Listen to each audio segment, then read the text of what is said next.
Nuevas guías en el diagnóstico y tratamiento de la enfermedad hepática metabólica. Será brindada por el doctor Rafael Antonio Orellana, a quien ya presenté esta mañana.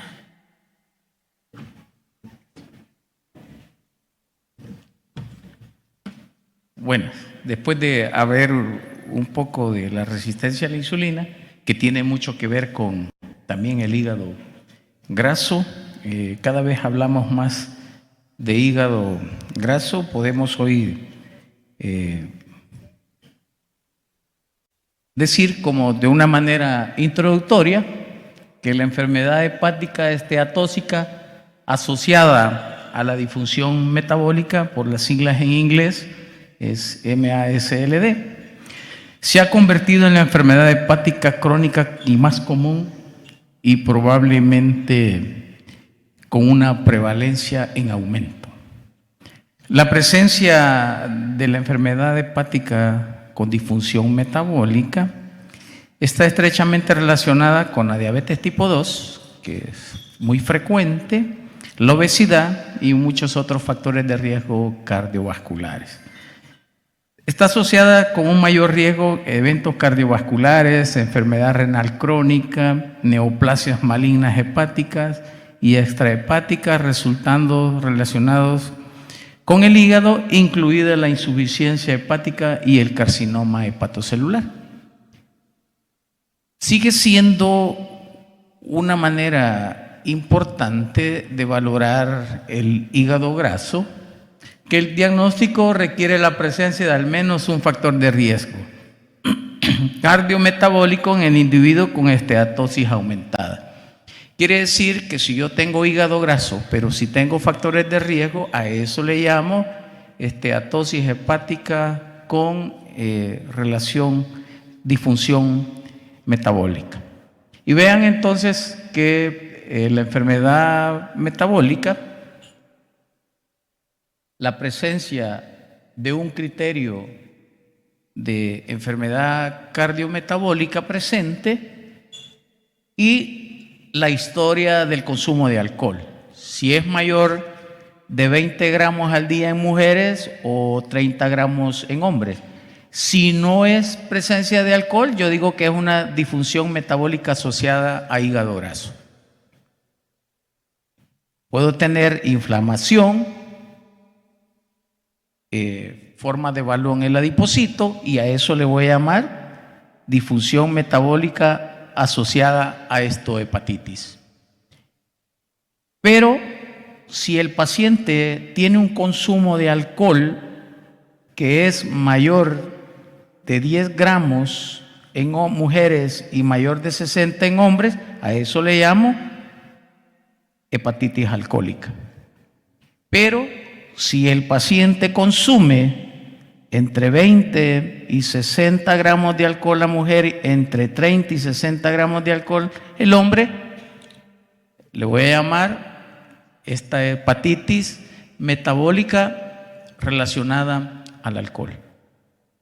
Y si no tiene ninguna relación de la causa, puedo encontrar esteatosis ya sea por drogas, que podemos verla, ¿verdad? Asociadas a otras enfermedades monogénicas y misceláneas. Entonces, cuando hablamos de alcohol, debemos de tener un poco claro a qué se refiere 20 gramos de alcohol, ¿verdad? Entonces, el alcohol depende del volumen, por el porcentaje de alcohol que lleva lo que estemos tomando y multiplicado por la densidad de alcohol etílico, que es de 0.789.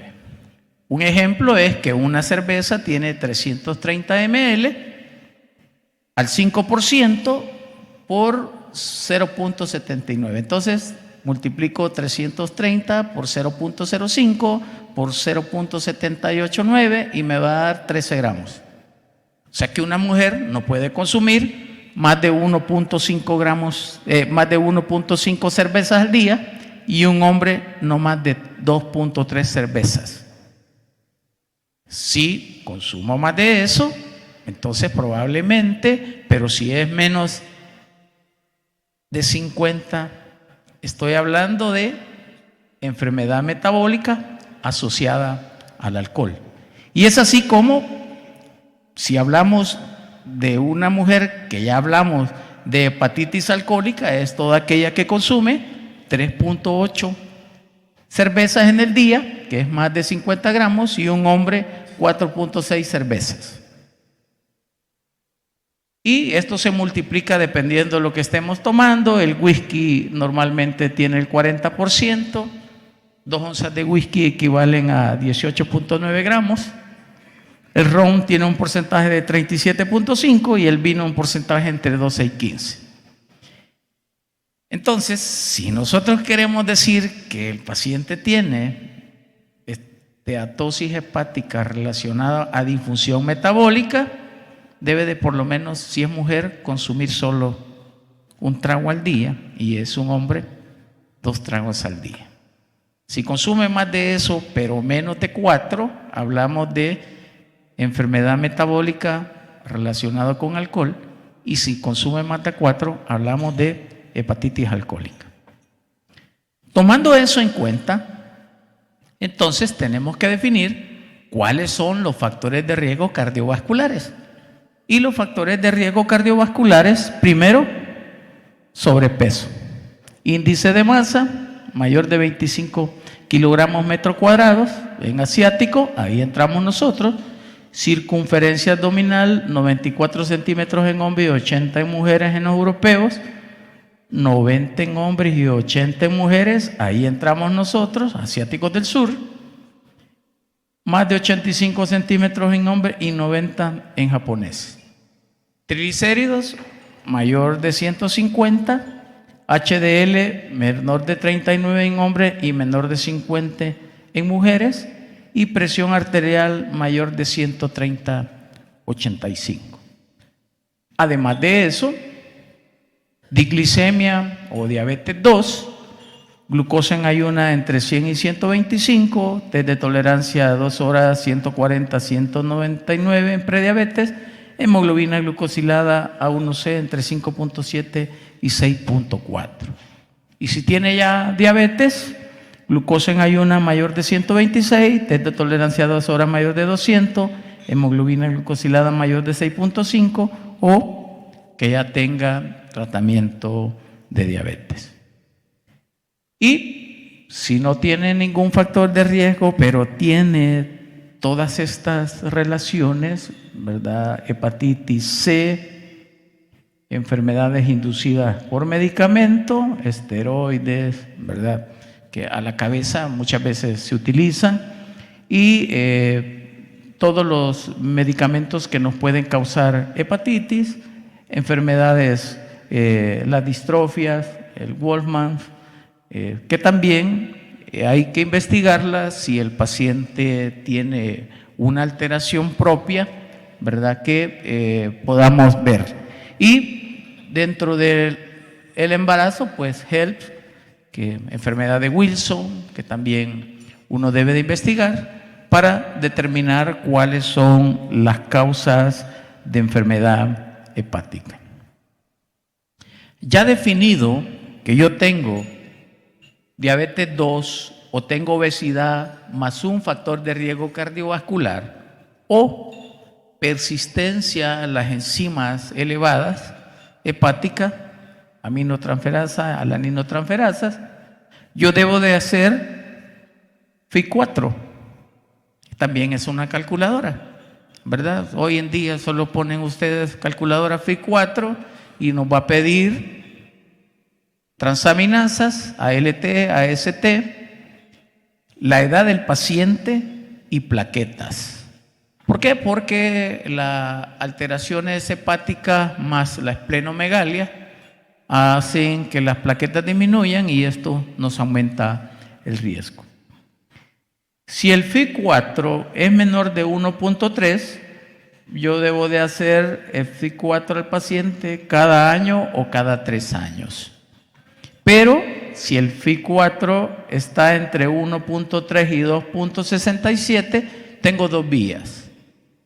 La primera vía si yo conozco que tiene eso, yo debo de mandar una elastografía. Elastografía transitoria con vibración controlada. FibroScan. Eso es lo que yo debería de mandar. Y alternativa, algunos test, los test de fibrosis hepática que son en sangre, ¿verdad? Que ahí va el colágeno. O ver el tratamiento que le doy a los pacientes que tienen comorbilidades. Si el FIB4 más la elastografía tiene menor de 8 capas, yo debo de nuevamente identificar el tratamiento. Si el FIB4 posterior a intensificar el tratamiento de las comorbilidades baja a menos 1.3, volvés de hacer FIB4 1 cada 3 años. Pero si este aumenta más de 1.3, yo debería repetir posteriormente la elastografía transitoria con vibración controlada. Pero si el paciente tiene más de 9 capas, debería de verlo un hepatólogo. O si de entrada el FIB4 es mayor de 2.67, para ver qué es lo que realmente se le ofrece al paciente y poder tener un mejor control de la patología, identificar cuáles son las causas. Pero existen comorbilidades que muchas veces no las buscamos. Primero, obesidad. La obesidad, el índice de masa corporal es importante, pero no solo el índice, medir la cintura abdominal es importante y sobre todo la relación de cintura-estatura. Un ejemplo, si yo mido 1,50 y mi abdomen mide 100 centímetros, yo divido los 100 centímetros entre 1.50 y me va a salir 0.66. Ese paciente ya tiene alto riesgo. Por eso es que no solo se trata de ver el índice de masa, tenemos que ver composición corporal.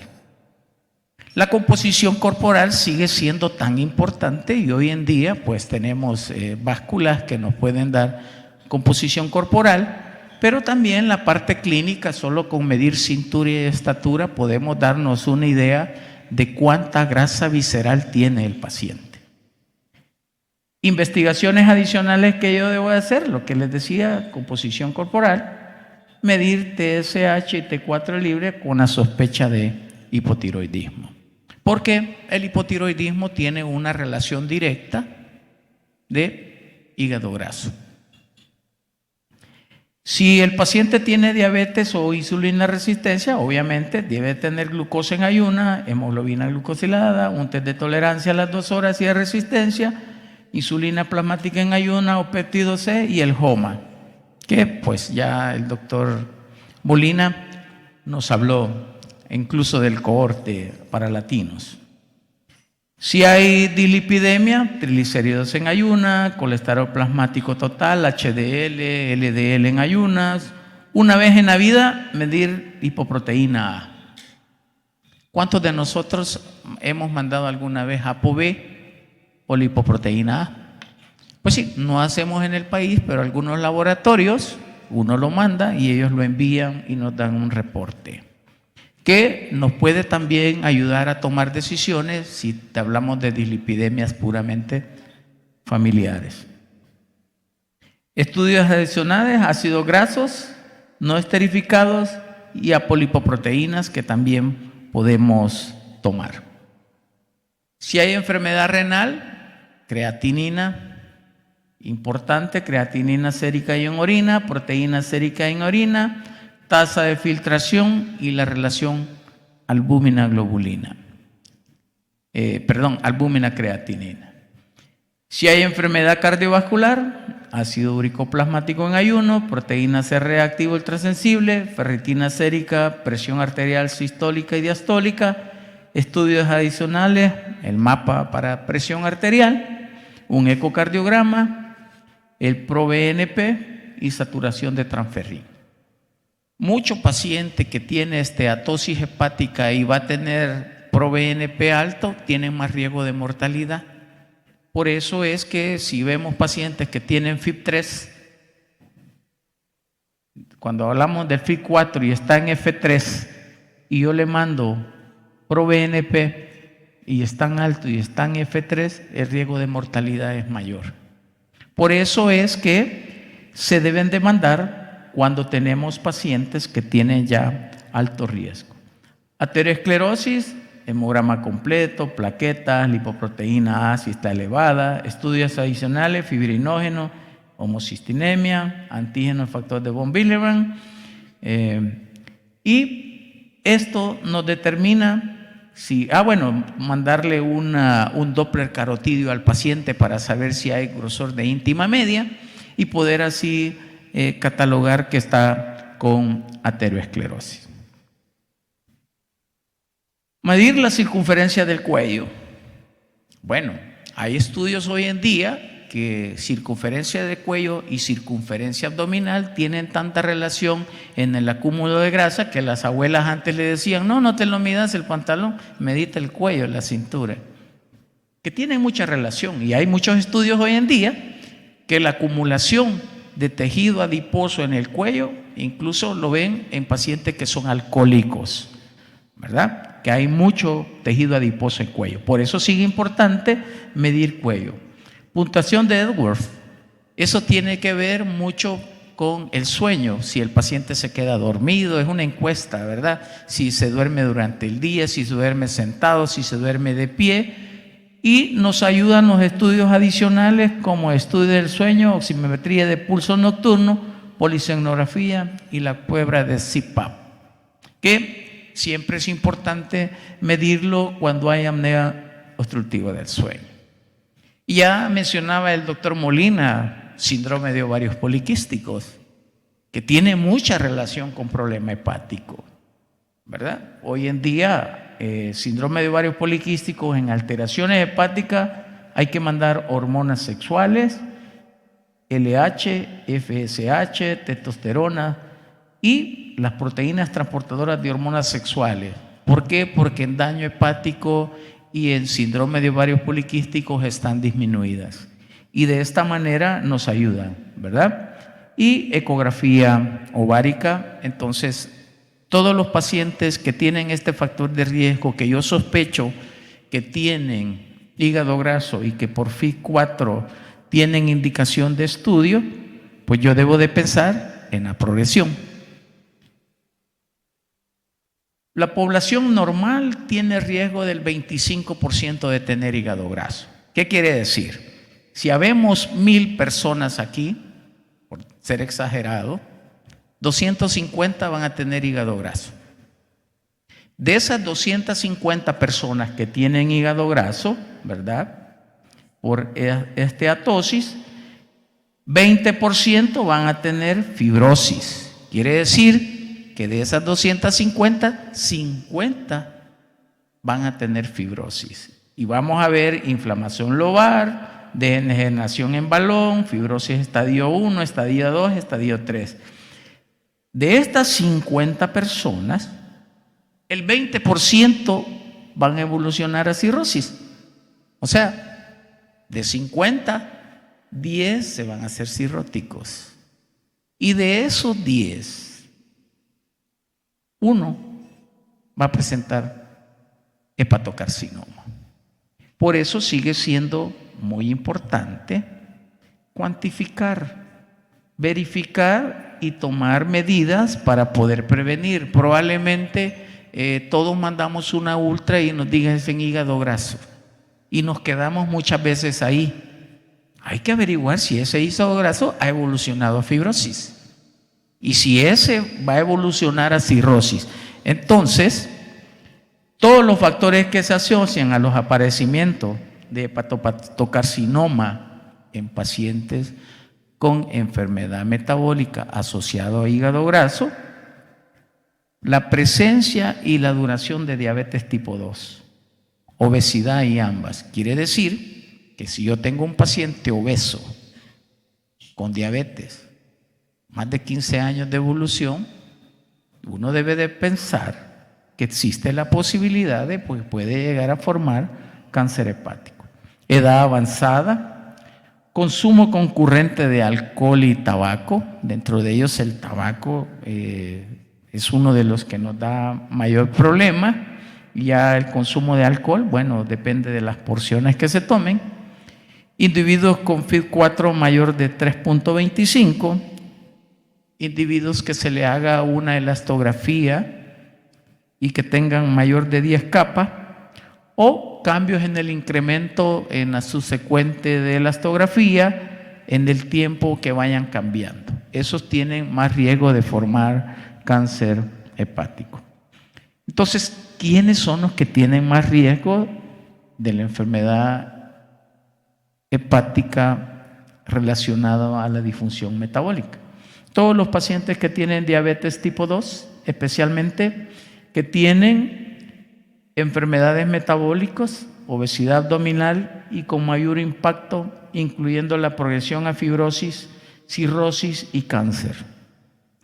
Por lo tanto, los hombres mayores de 50 años, las mujeres posmenopáusicas y las personas con múltiples factores cardiovasculares tienen mayor riesgo de fibrosis que progresa a cirrosis y que puede progresar a otras complicaciones. Entonces quiere decir que es una de las cosas que no podemos controlar es el tiempo, la edad, ¿verdad?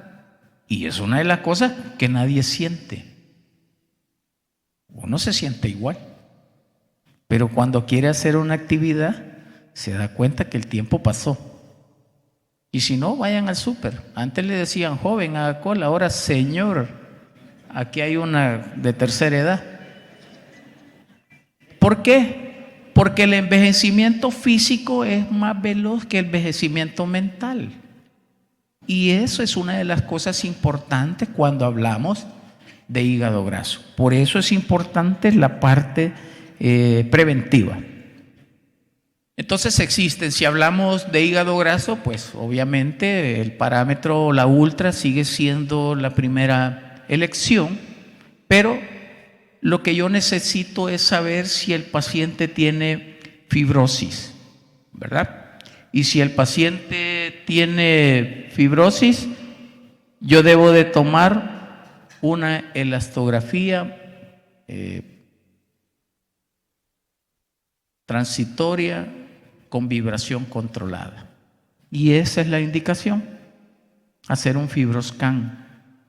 No es la elastografía de la ultra, ¿verdad? Porque hoy hay ultras que tienen elastografía, no, es la vibración controlada, el mejor prueba diagnóstica de ver si hay fibrosis, que es el examen que yo debo de mandar. Si yo mando veo que se encuentra, dependiendo del capa, F3, 8 capas, ¿verdad? Hasta 12. Mayor de 12 ya hablamos de cirrosis y mayor problema que tenga el paciente. ¿Por qué es importante mandar entonces no solo la ultra, sino mandar el fibroscan, hacer una elastografía transitoria con vibración? Porque eso nos va a llevar a tomar mejores decisiones de tratamiento, que es la parte importante. Si yo no conozco esa parte, probablemente al paciente lo siga manejando como un simple hígado graso y este paciente va a evolucionar a cirrosis. Entonces, lo primero que debo de dar es tratamiento no farmacológico, pérdida de peso, alimentación saludable, no consume alimentos muy procesados, no consume alimentos ricos en azúcar refinada, no uso de alcohol o tabaco y hacer actividad física. Ahí entran incluso alimentos, ¿verdad? Que ya están preparados. La alimentación nutricional, que es una parte importante que muchas veces no la utilizamos. Y entonces vean, lo primero es cambia el estilo de vida. Y yo debo de tener al paciente. Ok, si tiene alteración hepática con difusión metabólica, con sobrepeso o alteración hepática con disfunción metabólica con obesidad 2 o 3. Yo debo de hacer cuestiones en los cambios de estilo de vida que van a perder peso. Si yo hago que el paciente pierda el 5% del peso, yo reduzco la esteatosis hepática. Si reduce de 7 al 10%, reduce la fibrosis. Y obviamente puedo considerar fármacos, ¿verdad?, para la pérdida de peso. Si el paciente está obeso, yo puedo considerar cirugía bariátrica. Un paciente con peso normal que tiene esteatosis hepática con difusión metabólica, debo de hacer que pierda del 3 al 5% para poder mejorar la condición metabólica. Pero prevenir enfermedad metabólica asociada a hígado graso y cáncer hepatocelular, prevenir obesidad, comer saludable, actividad física regular, no fumar y disminuir el alcohol. Entonces, ¿qué es lo que deberíamos de hacer? Bueno, dieta.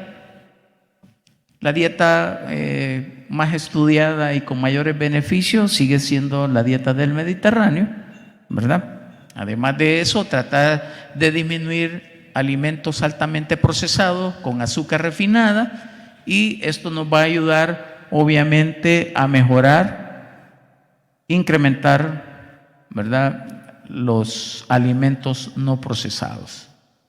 Actividad física, ya el doctor Molina habló, 150 minutos a la semana de ejercicio de moderada intensidad, 75 minutos de ejercicio de alta intensidad. Si hay cirrosis, pues dar una alimentación saludable en cuanto a proteínas, en cuanto a carbohidratos, y ahí es donde se utiliza más que todo alimentos nutricionales.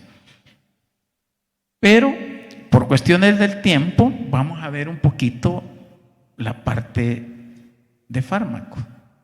¿Por qué es importante y por qué es importante tener la elastografía?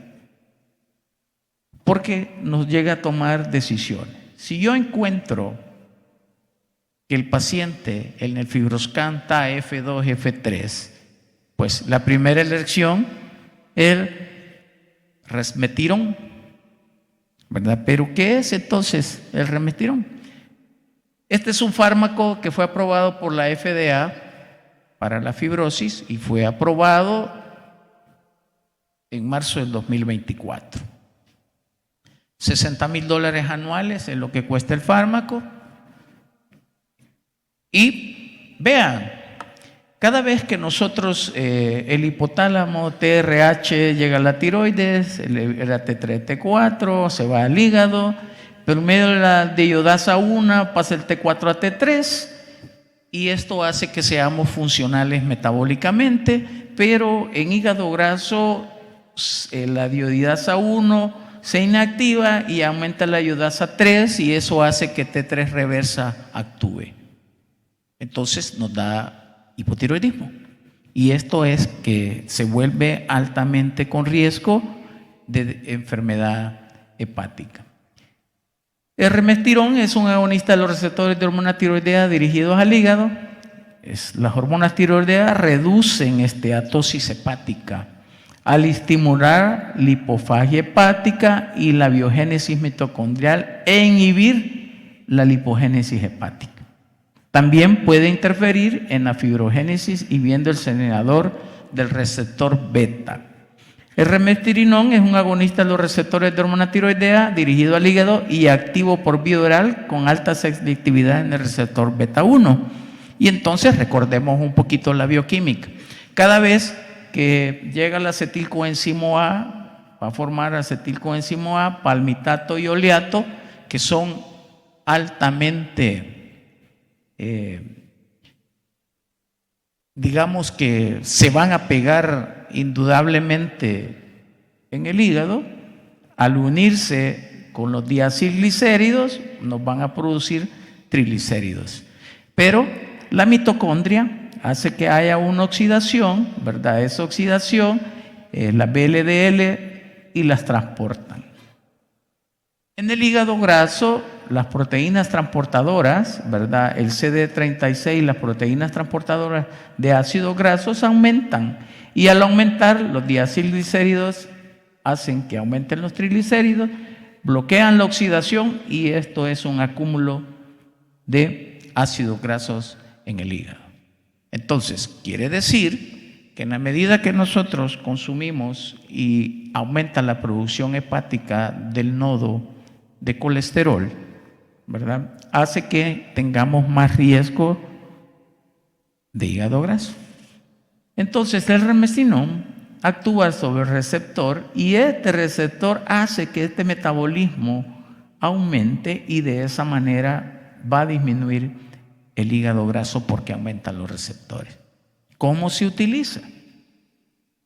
Se administra una dosis diaria de 80 miligramos en personas con peso corporal menor de 100 o 100 en aquellos mayor de 100 kilos, ¿verdad? Y debe de ver que los inhibidores moderados del citocromo PC8 porque tienen acción cuando se usa clopidogrel de aumento de sangrado. Con estas dosis, efectos secundarios más frecuentes, diarrea, náuseas, prurito y vómitos, que son los que están bien relacionados. Vitamina E. La vitamina E también se utiliza. Es una vitamina liposoluble que actúa como captador de los receptores peróxidos y propiedades antioxidantes y antiinflamatorias. Reduce la lipogénesis del nodo, por lo tanto contribuye a la reducción del contenido lipídico hepático. Dosis mínima 800 unidades. Volvemos y entonces decimos en quiénes utilizar en diabetes agonistas GLP-1. Bueno, los agonistas del receptor péptido 1 similar al glucagón, simples o duales, es decir, polipéptido insulotrópico dependiente de glucosa, están aprobados para el tratamiento de diabetes 2. Algunos también están aprobados como para obesidad, liraglutide, semaglutide y tirzepatide. Estos miméticos de incretina han mostrado efectos beneficiosos sobre resultados cardiovasculares y renales, ¿verdad? Sus diferentes acciones incluyen la potenciación de la secreción postprandial, así como inhibición del apetito y aumento de la saciedad, mediando tanto a nivel central como a través de la modalidad gastrointestinal. Otras hormonas o análogos potenciales anorexígenos como glucagón, ¿verdad?, tienen efectos periféricos adicionales como el aumento de la lipólisis, oxidación lipídica y el gasto energético. Y ahora están desarrollándose como coagonistas duales o triples, ¿verdad?, a decir similar pérdida de peso como la cirugía bariátrica. Y los fármacos que están desarrollando incluyen ahora semaglutide, agonistas duales como tirzepatide, duales GLP-1 glucagón como cotadutide, surbadutida, eficopenglutide, otros triples como retatrutide. Cada vez vamos a tener estos fármacos y van a tener otros beneficios, pero aparte de eso también podemos utilizar SGLT2, que inducen glucosuria renal, pérdida de peso, reducción de la presión arterial y protección contra los resultados cardiovasculares importantes, incluida insuficiencia cardíaca. La pérdida de peso debe a la pérdida de energía renal y a la reducción de la masa grasa con reducción de tejido adiposo subcutáneo, visceral y abdominal. Obviamente, estos fármacos también han demostrado una reducción que contiene lípidos hepáticos como la EMPA y la DAPA, glifosina, licoglifosina, se muestra en relación con la EMPA, que reducción de la alaninotransferasa, y por eso tienen también esa parte de utilidad. Y la metformina, ya habló el doctor que de la metformina en la resistencia. Obviamente el metabolismo propio es acción puramente hepática. Y vean, la metformina ha mostrado la reducción de las transaminasas y un efecto sensible a la insulina. Actualmente no hay evidencia de que la metformina por sí sola pueda mejorar el hígado graso. Sin embargo, los resultados clínicos indican estudios observacionales y controlados que la fibrosis 2 y la diabetes 2 y la fibrosis avanzada o cirrosis con metformina pueden mejorar la supervivencia y libre de trasplante. Entonces, a un paciente que tiene fibrosis y tiene metformina, no debemos de quitársela. Debemos de dejársela y mantenerla porque se ha visto que con eso tienen menos riesgo de mortalidad.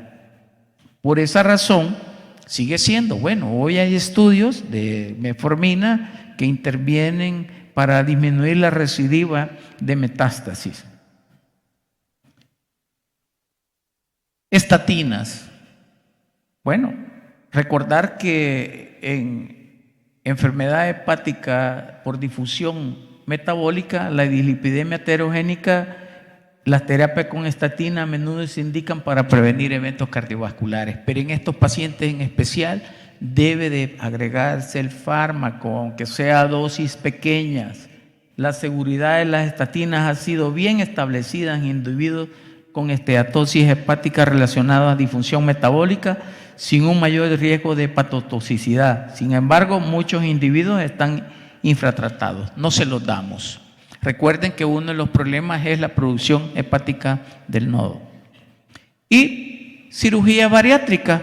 Bueno, las indicaciones para cirugía bariátrica son índice de masa mayor de 40 o mayor de 35 en presencia de comorbilidades y de 30 a 35 si las personas tienen diabetes tipo 2, hipertensión con mal control y a pesar de la terapia médica óptima. Muchos estudios prospectivos han demostrado que la cirugía bariátrica induce pérdida de peso estable, remisión de la diabetes 2, una mejora de riesgo cardiovascular y una reducción de riesgo de cáncer, incluyendo cáncer hepático. Siempre la última parte que casi nunca la vemos porque nosotros no lo hacemos es el trasplante hepático. Sin embargo, tenemos que tener en cuenta que los adultos con obesidad y hígado graso con difusión metabólica terminal requieren trasplante hepático y deben someterse a intervenciones terapéuticas dirigidas por una reducción de peso sin empeorar la sarcopenia y que esto mejora los resultados perioperatorios. Y ahí es donde se utiliza la terapia nutricional para tratar de evitar que estos pacientes hagan sarcopenia. En los adultos con cirrosis compensada y sin hipertensión portal clínicamente significativa, la gastrectomía o manga previa al trasplante hepático puede considerarse, ¿verdad? Muchas veces para la reducción de peso y puede darse o dar tratamiento farmacológico. En caso de cirrosis descompensada, la cirugía bariátrica está contraindicada y debe discutirse en el contexto de las consideraciones de trasplante hepático. Realmente no lo hacemos, ¿verdad? Por varias razones, pero lo más importante siempre es hacer prevención. Entonces, en todos los adultos trasplantados por enfermedad hepática terminal relacionada con esteatosis y disfunción metabólica, existe un alto riesgo de recurrencia después del trasplante hepático. Y ese es uno de los problemas. Se trasplanta y posteriormente el hígado se vuelve a dañar. Después del trasplante de hígado se debe implementar de forma universal intervenciones de estética, estilo de vida no farmacológico estándar, el tratamiento farmacológico, la hipertensión, la diabetes, los trastornos lipídicos deben implementar de acuerdo a las guías clínicas generales. Entonces, evitémonos el trasplante. Para terminar, debemos de recordar que debemos de comer saludables. O sea, en una comida siempre deben de haber ensaladas, verduras.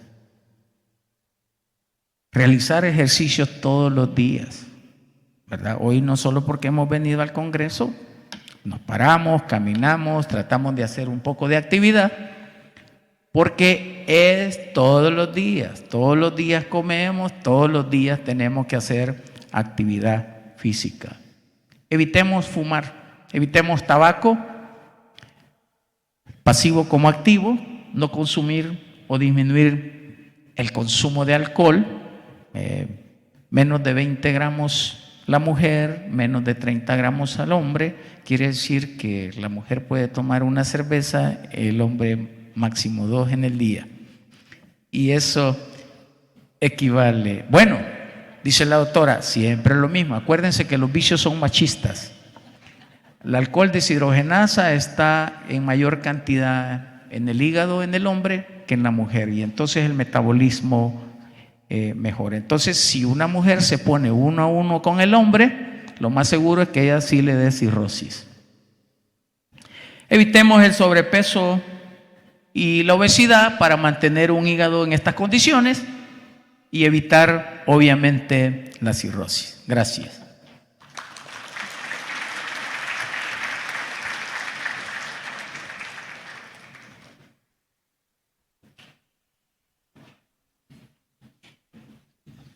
Gracias al doctor Orellana por excelente